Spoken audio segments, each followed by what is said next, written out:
I think in Jesus' day, in that Greco-Roman world, what sort of influence do people have within the community? Well, I guess it depends. I mean, you're looking at the Greco-Romans as well as the Jews. For the Jews, I think because it was a very patriarchal and communal sort of based culture. So for you to even have any influence on anyone, you would be someone who's like a village elder or a religious elder. But for the Greco-Roman, I think it's slightly different because the Greco-Roman culture was very honor-based, honor-shame-based. So for you to even have any influence on anyone, you have to be someone who has status, someone who's wealthy, or you are a government official of sort, you know. So I think it really depends on whether you're a Jew or a Greco-Roman, but definitely I think the idea of influencing the community is slightly different from what we know today. What about in the area of, say, human rights? Is there a way of saying whether people had human rights or equality between people? In those days? Yes. I guess for the Jews, within the Jewish worldview, I think there is a basis and a foundation for human rights because after all, if you look at the Old Testament, it teaches about how, you know, humanity is made in the image of God and just loving God and loving your neighbor. It's all there. But I think whether it was necessarily lived out and a concept that it's constantly something that they are before them, perhaps not so. But what is really interesting is that perhaps it's not something that's always before them, but because the Jews held very closely to their religion and what they believed how they ought to live, I think equality was in a way perhaps not in the same way that we experience it today, but in a way they're forced to treat one another equal. But of course, nonetheless, as you read some of the narratives in the New Testament, you see that, you know, they may not necessarily treat each other that way. But of course, when it comes to the Gentiles, there's a clear divide. You know, the way the Jews treated the Gentiles, they were the unclean people. You know, they were the pagans, the ungodly, and they are, of course, a different category altogether. So it's very interesting when you ask about human rights, and for the Jews, to a certain extent, yes, but then it may not necessarily apply to certain groups of people. How did what Jesus say speak into that attitude? I think that was exactly what Jesus was countering when he was, you know, talking to a lot of his disciples, teaching his disciples. I mean, a lot of what Jesus taught was really countercultural, but yet at the same time, it's things that were taught in the Old Testament, which is fascinating. I mean, you know, Jesus, the Word incarnate, and essentially he's saying, look, to be first, you have to be last. You know, when you're at a wedding feast, what you do is you don't take the honor seat, you take the seat that they will show you to. So a lot of what Jesus taught was very not just counter the Jewish culture, it was counter the Greco-Roman culture as well. And it's fascinating because I think if you look at what he taught, it all is summed up in the two greatest commandments, to love God and to love one another, love your neighbor as you love yourself. And I think that too encapsulates just the idea of human rights, of equality and dignity, you know, respect for human dignity. So I think you're doing a fair bit of research and looking at China. What's the kind of situation with human rights or equality in China? Well, I think historically, if you look at ancient China, for example, Confucius, in his teachings, you'll recognize that he may not have termed it as human rights, but clearly Confucius in his teachings and in his conception of humanity has recognize the uniqueness of humanity, you know, and that's why one of the great teachings that he talks about is the noble man. And essentially what he's saying is that we are unique and we're special, and we have the ability to be better, you know. And essentially, if you look at what he teaches, it's about human flourishing. He talks a lot about how we can be better, how society can be better if we all try to work together in community, and there is a goal and a purpose that we're working towards, and that's human flourishing. So I think in ancient China, definitely there is a recognition of the uniqueness and the dignity of man. What about the kind of shift into communism for the Chinese nation? How did that shift its way of thinking about the individual? Mm-hmm. Yeah, I know we hear a lot of horror stories about human rights violation taking place in China. But what is really interesting is when you go back to when communism first came into the picture in China, Now, I'm not for or against in that sense, but when you look at some of the campaigns that Mao was trying to do, the Great Leap Forward campaign, for example, that took place in '58, it was really a campaign to alleviate the poverty of the people that were living in the outskirts of the country. And unfortunately, whether there are a lot of critics who either say it has failed or it has succeeded, but regardless, I think the aim of that campaign was noble. Now, what is interesting, it was born out of this socialist system and political system. So here's the thing, regardless of whether we acknowledge that we are made in the image of God, I think because we are, somehow we recognize that we are different, and somehow we recognize there's meaning and purpose to life. Now, whether we're able to ground that in our worldview is a different story, and I think that's really what's happening in China today. If you look at how the country has, for the last few decades, how its embrace of communism, I think, has really slowly stripped away society's respect for human rights, has stripped away society's respect for human dignity and the sacredness of human life. I can give you examples of just a few years ago, there was this baby formula scandal where businessmen basically adulterated infant formula with melamine, and it's killed babies, and 300,000 babies were affected by that incident, by that scandal. And today you hear all these horror stories that are truly in fact happening, like gutter oil scandal where they were reusing oil that are no longer usable, and you hear all kinds of stories about how business people would do anything, including endangering lives of people in order to make a profit. And I think that comes from both the pragmatism of the Chinese people, as well as this lack of respect and value for human life, because profits at the end of the day trumps the value of a human life. In that period of time, has Christianity had any influence, the teaching of Jesus, had that any influence in the Chinese culture? Because in the 50s, I know all missionaries were pushed out. The idea of religion, not just Christian religion, any religion was squashed. What happened post that? I mean, are the Chinese looking toward Christian faith and religion as a way of influencing their values? Well, I think at that time, what happened was the Christians were sort of relegated to the margins, and they sort of, kept their heads down mostly. And I think in general, the Chinese people were very excited about this new regime, that promised them a better life, that promised them a mission in life. And I think because of that, they were very hopeful in this new regime. But then, of course, you slowly then begin to see, there are weaknesses and there are gaps.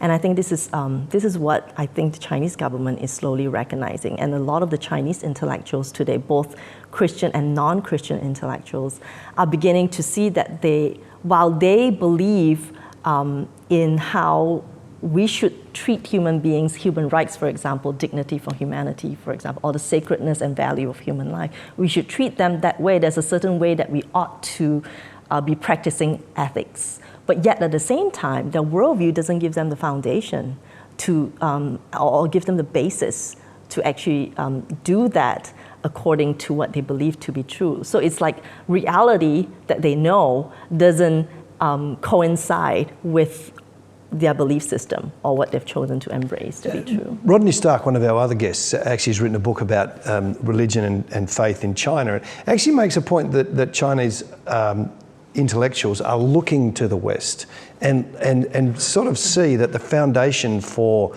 Western democracies is actually in the ideas of Jesus and the teaching of the Christian faith. Is that your experience in interacting with them? Is that what they are seeing in China and looking toward the West?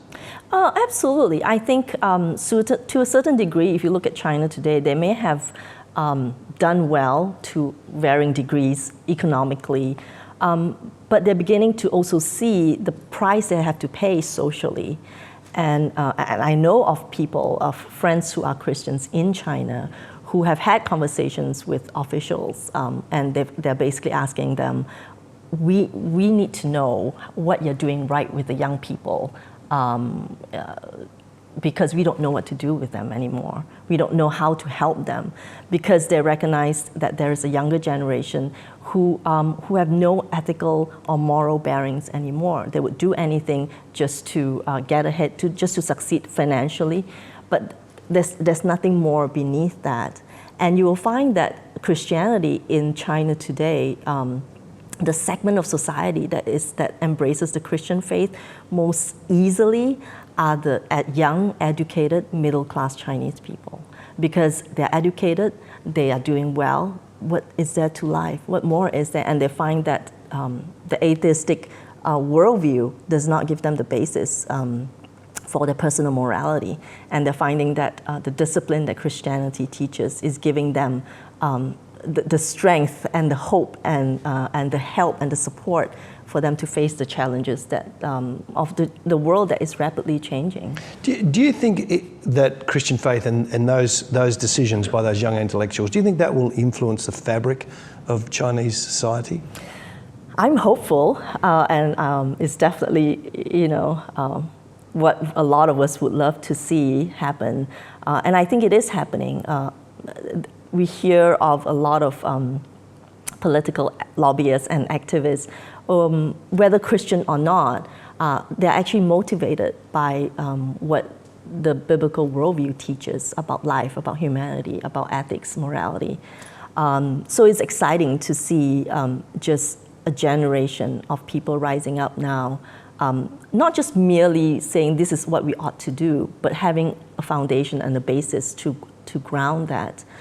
A pastor not too long ago wrote this piece about which compared the situation in China and an incident in the U.S.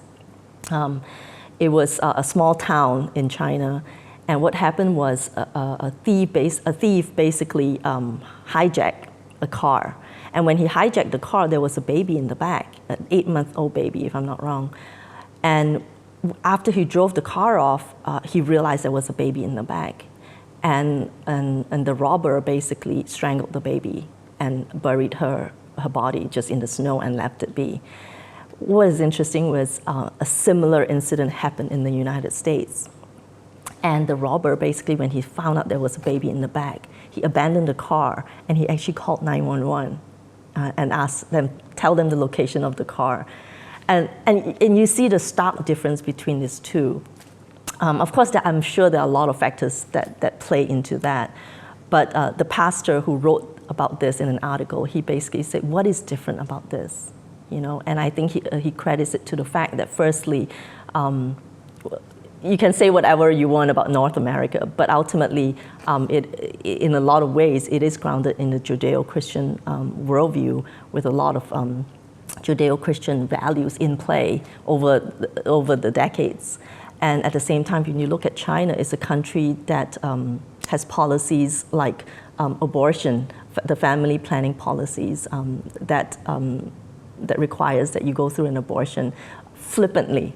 And I think that sort of informs society about the value of human life. And I think that's why it was very easy for this robber in China just to strangle a baby and let her die, because what is there to that? It's a normal day occurrence. Ajing, we talked about the sort of Judeo-Christian teaching which has influenced the North America, as you said. What was it specifically that Jesus taught that made the difference? Well, I think most importantly is that it wasn't something radical that Jesus came up with, that just necessarily what he taught in the New Testament. I mean, in fact, if you look at the Old Testament, it's all throughout there, about, firstly, it starts off in Genesis. It talks about how, humanity is made in the image of God and just the implications from that truth. And of course, if you look at the Ten Commandments, it teaches about how, the worship of just one God and the and how you treat your neighbor and your parents and so on and so forth. And of course, Jesus underscores that in the New Testament when he talks about the two greatest commandments, that is to love the Lord your God with all your heart, your soul, and your mind, and your strength, and love your neighbor as yourself. And I think that encapsulates what it is about. And everything else sort of flows out of there, because I think when we recognize our relationship with God, that he is our creator and how he has created us all equal, and the fact that our responsibility, he's the authority over us, then I think it will be very different in the way we treat one another. And that love for one another flows out of our relationship with God, flows out of our love for God. So, and that has all these implications about respect for one another, respect for human life, and it has implications with regards to how we treat people that we don't necessarily even like or are different from us, because ultimately it boils down to the fact that we're all made in the image of God. We may be different in many ways, but yet at the same time, we have the same Creator. And of course, Paul, in a lot of his writings to the early church, teaches a lot about that as well. He talks about the body. We all have different functions, but we're all part of the body of Christ. And in Philippians 2, this teaching about humility, about how Jesus humbles himself and living among us, and that all that teaches us about just how we ought to live with one another, how we ought to live right now. And it talks a lot about our purpose and our meaning and our relationship with regards to both God and people around us and reality. Let me just follow that kind of line around the humility that you mentioned. In Jesus' time, humility wasn't kind of seen as a virtue. What do you think people thought about from a leadership perspective? How did people believe leadership was to be carried out? No, you're absolutely right. I think among the Greco-Romans, humility was seen as a weakness and a vice. Service, for example, you don't serve other people, you make other people serve you. In fact, the purpose in life is to get as many people to serve you as possible. And that because it stems from the honor-shame value in their culture. And of course, even among the Jews, on one hand, they do understand that the Torah and the Old Testament teaches humility. But yet at the same time, if you look at how the Pharisees, for example, they had a lot of religious pride. So I think when Jesus came and he taught about the last being first, and about how we need to first love God and submit to Him, and this was all very it's not something that they don't already know, but it definitely goes against the social norm of those days. And of course, for the Greco-Romans, to be a leader, you are one of leadership is measured in terms of power, status, wealth. It's very different from what Jesus talks about leadership, because with regards to leadership, Jesus taught that you serve, you humble yourself, and the feet washing is a great example of what Jesus taught about leadership. What are some examples that you've seen of people living out the ethic of humility that Jesus taught? It's fascinating when you look at the modern missionary movement. It was really born out of a particular man who believed that this is what he ought to be doing. Hudson Taylor, a lot of people have known what he's done in China, but it's fascinating when you see how he basically went to China, lived among the Chinese. It's just so reminiscent of what Jesus did. He went there, and unlike the missionaries of the past, he dressed like a Chinese. Of course, he learned the language, and he lived among them, like them, and he learned the culture, and he was culturally very Chinese. So I think just the humility, that Hudson Taylor manifested or expressed, I think is a very clear example of what Jesus was talking about. And clearly Hudson Taylor saw Christ as the model, as the example of how he ought to have lived his life. And it's fascinating if you think about how just the results, even up to today, of that act of Hudson Taylor, and the number of people who have come to know Jesus because of what he did and how he's lived his life. And I like to even just look at the everyday Christian and how they've lived that out in their everyday life. Let me give you an example that is closer to home here in Singapore. There's a medical doctor by the name of Dr. Tan. And what happened was he moved to China because he felt that that was the thing to do and he was called by God to do. He moved to China with his wife and with his 16-month-old baby, I think at that time. That was 20 years ago. He moved to the outskirts of Yunnan, And he basically set up village clinics, and he had dental, he gave dental services to the villagers there. And he actually became very famous, and the local officials were very pleased with him. And after 15 years, they wanted to award him with some kind of recognition. And it was at that time that he decided that he's going to move back to Singapore, because he felt, I wasn't there for the recognition. I was there to serve the people. I was there to be what Christ was to us. As a medical doctor, you could make a lot of money, and you could make a lot for yourself. But he's decided that he's going to move out to some small village, inconvenient his family, because he wants to live out how Christ has lived among us. So I think this is just one out of many stories, many people, individuals out there who's lived up this kind of leadership that Jesus taught during his days. How did the early church pick up? That's a great example. How did the early church pick up the sorts of things that Jesus taught? I mean, was there a way that the early church was different from the culture around it?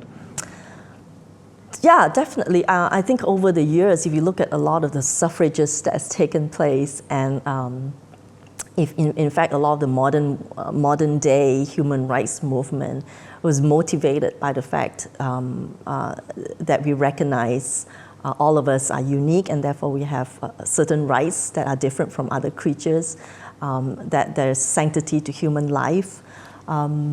Definitely, I mean, if you look at some of the early female suffragists, it was also recognizing that males and females are created equal. It's stated in scriptures, and Paul talks about that as well. There's none slave and the free. We're all one. We're all one in Christ. So I think over the years, the teachings of Christ about equality, about how we're different, about how life is not just about ourselves, but about a certain purpose and meaning, and how we fit into that larger narrative, has motivated a lot of people historically over the years, and even today, to do what they believe to be right. So, Ai-Ching, what do you think a country needs to have a good, positive, robust democracy? Well, I think beyond democracy, I mean, we don't want to have democracy for the sake of democracy. I think ultimately we are looking at democracy that would lead to human flourishing. And I strongly believe that in order for a society or a nation to flourish and do well, democracy is one of the things that you will need. And I think certainly the teachings of the biblical worldview gives us the foundation for that. For example, the respect and for the dignity of humanity, the freedom to be who we are and to do good. And when I say the freedom to be who we are, it's not necessarily just to satisfy our desires, but to be able to locate our purpose and our meaning in a larger, grander scheme of things. I think you also need the sense of optimism and hope for the things that you do. And I think if I look around at the different worldviews that are in a marketplace of ideas, I believe that the biblical worldview is the only one that's able to give you sufficiently the foundation and the belief with regards to reality for you to be able to flourish and do well. And I think that's very evident when you look at countries that have in the past been built on Judeo-Christian worldview values. A lot of the human rights movement were born of some of these nations and some of these communities, and I think I would all credit it to the Judeo-Christian values and worldview. What were the specifics? I know we've already chatted about this a little, but what were some of the specifics of the Judeo-Christian worldview that are really important for human flourishing? Firstly, I think the fact that there is a creator, there's a transcendent creator, and that we are created in his image. It's amazing when you look at the truth that we are made in the image of God. What does that imply? Firstly, it implies that we're made in the image of the Trinitarian God. And immediately, male, female, we're made in his image. So there's plurality. At the same time, we are the same in terms of our essence. So we are a part of humanity, but without female or without male, we would not be complete as humanity. Then you look at our God, who's a God who is creative. He created the heavens and the earth and all of the universe out of nothing. And while we may not be able to create things out of nothing, but I think in a lot of ways we reflect the creativity of God because we're made in His image. Let me give you an example. For example, sand is not worth much, right? But if you think what men have made with sand, fiber optic, for example, is worth. I mean, would not be able to live in modern day, without fiber optic.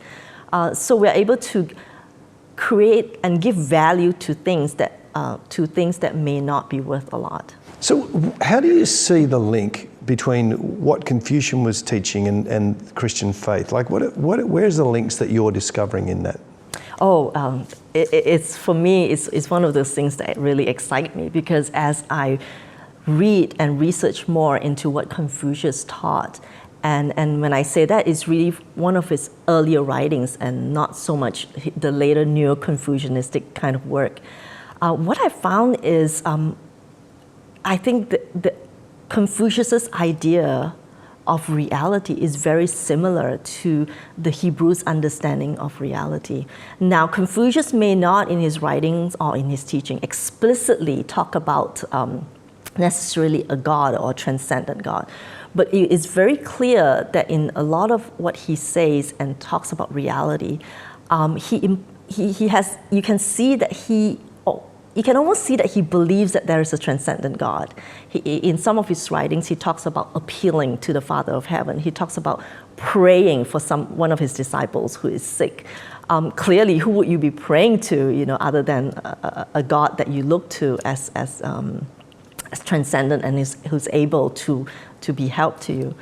Do you think is that because Confucius looked at the world and said there's more to it? Was it a logical outcome of what he was seeing? Is that why he got to that point? Oh, absolutely. I think he looked around him. I mean, the time when he was living, it was around 500 BC.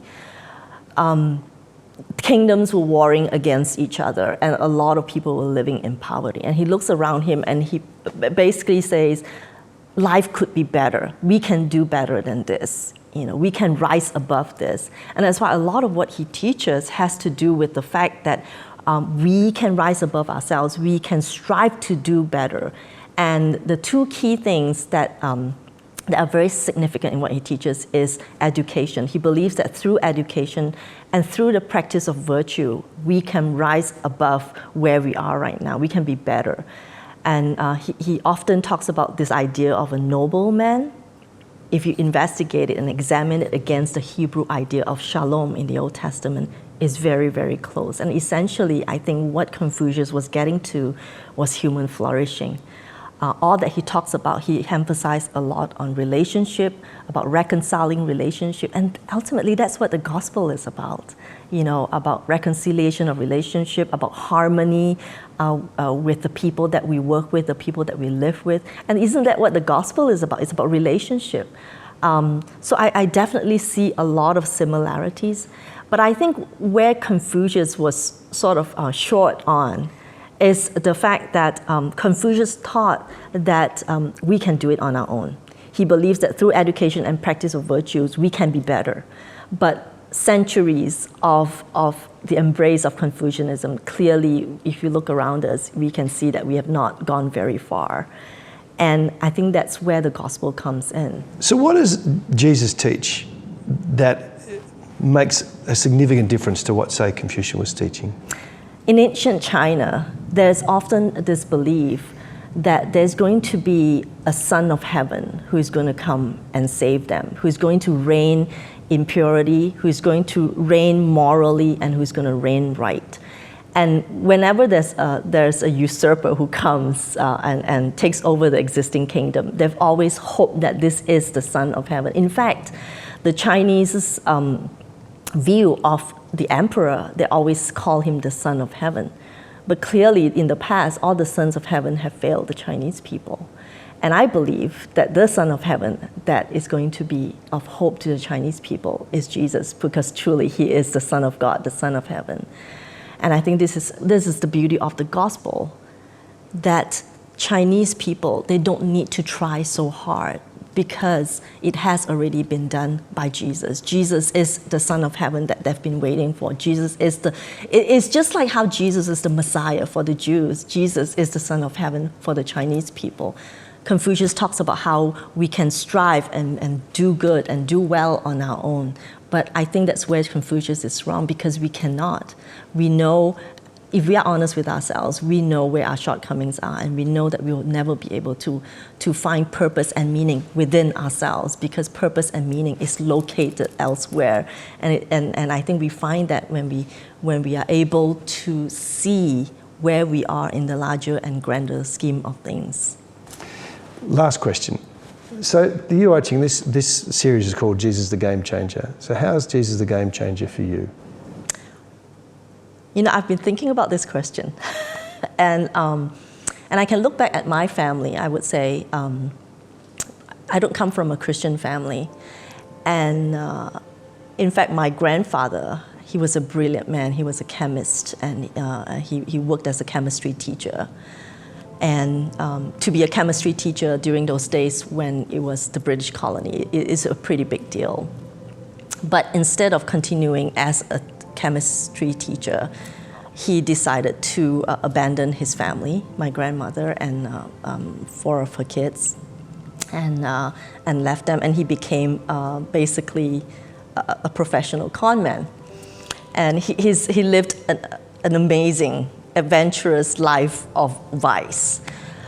And my uncle, who is my mom's brother, grew up just with a single mom. And I grew up in a very Chinese village in Malaysia. And it was at this point that Christ broke into our family. He loved to play ping pong, table tennis. And one day he was walking by this building, and he heard people playing ping pong. And he thought, hey, I want to play some. He walked into this place which turned out to be a church. And there were a couple Christians playing table tennis, and he joined them. And over time, he became a believer. And it was then that Jesus broke into our family. And it's like a domino effect, you know. He was the first believer in our family, and followed by his sister. And then me, I was the third in our family who became a believer. And then my mom, in her 50s, became a believer. And she's a real evangelist and prayer warrior. And her sister became a believer as well. So we see this domino effect happening because Jesus, in his grace and his mercy, broke into our family. I cannot even imagine what my uncle would be today if that hadn't happened, because he could have easily walked in the path that my grandfather had.